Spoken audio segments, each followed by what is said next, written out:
Any questions for Coach? Please raise your hand. First question over on the right side, fourth row. Coach, how are you? How you doing? You have an opportunity to be part of a very special fraternity of coaches here in Boston that have won titles. Talking about legends like Red Auerbach and Bill Russell and Tommy Heinz and Casey Jones. What would it mean for you personally? I know you always talk about, it's all about the players. But you're a young coach. What would it mean for you personally, Coach, to be a part of that?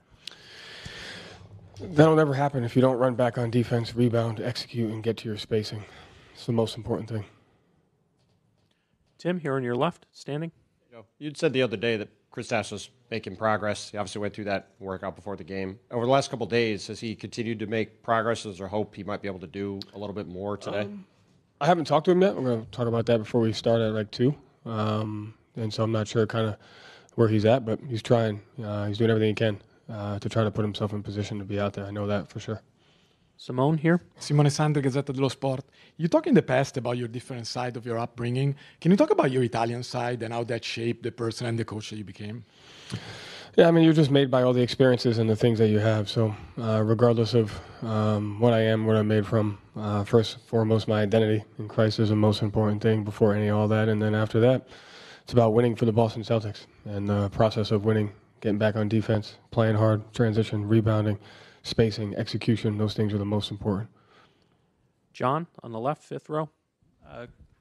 Coach, how much of what you guys do defensively, especially in regards to help, is strictly game plan based, and how much is it instincts and sort of trusting your defenders and them trusting maybe who's behind them?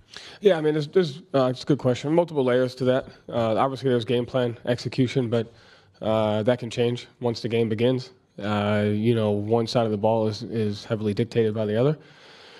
And so I think one of the things that we've freed our minds to this year is just making reads and having an understanding, having spatial awareness about who's where, what's the spacing, what's the attack, and just being able to make plays on both ends of the floor there. So there's definitely, obviously a game plan component. You have to have a plan going into it, but at the end of the day, it's it's the individual pride, and then it's the instincts from the guys when they're out there.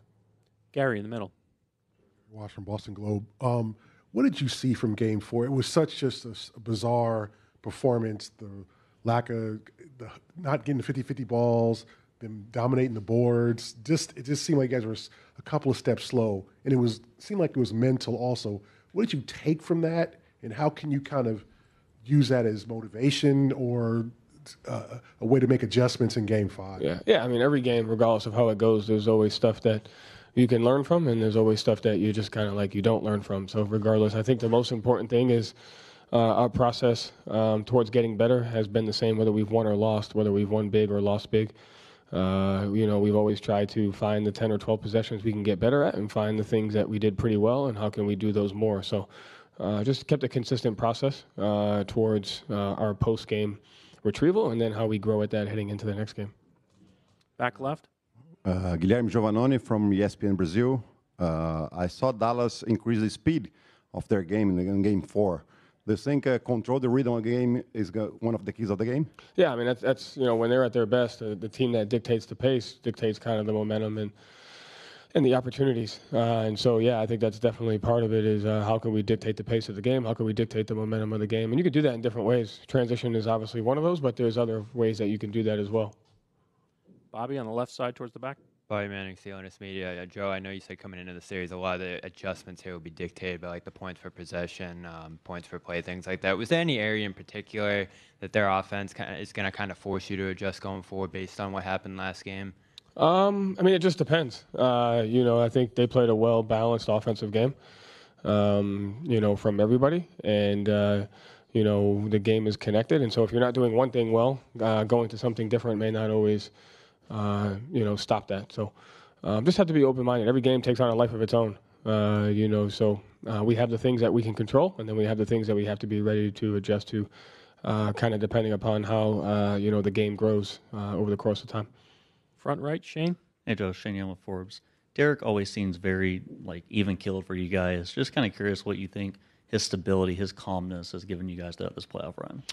Yeah, I mean, just a guy defined by the ability to make plays on both ends. So, like you said, mistakes don't weigh him down. It doesn't matter if he misses a shot or makes a mistake on a defensive end. Just has the ability to make plays, and he can do them on both ends of the floor.